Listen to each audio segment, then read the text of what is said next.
Sveiki, mani sauc Jolanta, un šoreiz es jums pastāstīšu par Asus A53S portatīvo datoru. Ierīce ir veidota brūnā krāsā. Tas vāks ir no reljefaina materiāla, kuram ir vairākas priekšrocības. Uz tā tik ļoti nelīp un neizceļas pirkstu nospiedumi. Materiāls ir noturīgāks pret skrāpējumiem, un ja nu kāds rodas, tad to nemaz nebūs tik viegli pamanīt. Vidū novietots Asus logo sudraba krāsā. Kā displejs, tā arī rāmis ap to ir glancēti. Šāda veida displejam ir kā savas priekšrocības, tā arī mīnusi. Ja glancētā displeja attēls šķiet košāks un asāks, tad salīdzinājumā ar matētu pārklājumu tajā rodas vairāk atspīdumu, kas varētu traucēt darbu spilgtas saules gaismas apstākļos. Virs displeja atrodama tīmekļa kamera un iebūvētais mikrofons.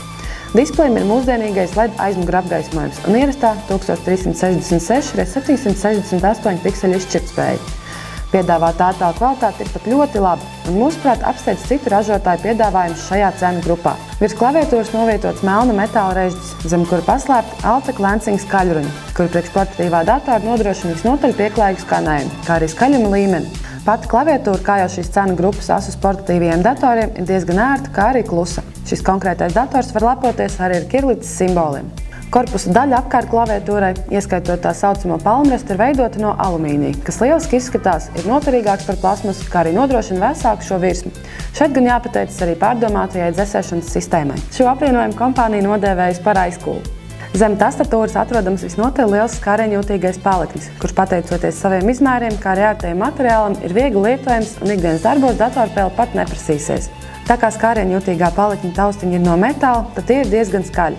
Zemāk atrodams diodes, kuras mūs informēs par to, vai ierīce ir ieslēgta, akumulātora cietā diska, Wi-Fi kartes, numlaka, kā arī kapsloku stāvokļi. Datora labajā pusē novietotas audio, kā arī divas USB pieslēgvietas un diskdziņas. Savukārt kreisajā vēl viena USB, HDMI, VGA, tīkla kabeļi, kā arī lādētāja pieslēgvietas. Arī dzelžu ziņā šis dators nav nebūtu tas nabadzīgāk aprīkotais. Tas var lepoties ar Intel Core i3 2310M centrālo procesoru, kurš darbojas 2,1 GHz takta frekvencē. Procesoru lieliski papildina 3 GB operatīvā atmiņa, kā arī jaudīgā Nvidia GeForce GT 540M grafiskā karte ar 1 GB atmiņu un 500 GB cietais disks.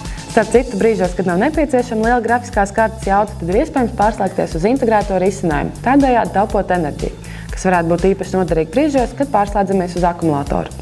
Akumulators ar vienu uzlādes reizi spēs nodrošināt sērfošanu tīmeklī līdz pat 4 stundām ar noteikumu, ja būs samazināta displeja aizmugura apgaismojuma līmenis. Jāuzteic Asus Driver instalācijas aplikācija. Viss, kas jāizdara, ir jāķeksē, kurš drivers nepieciešams instalēt un jānospiež start.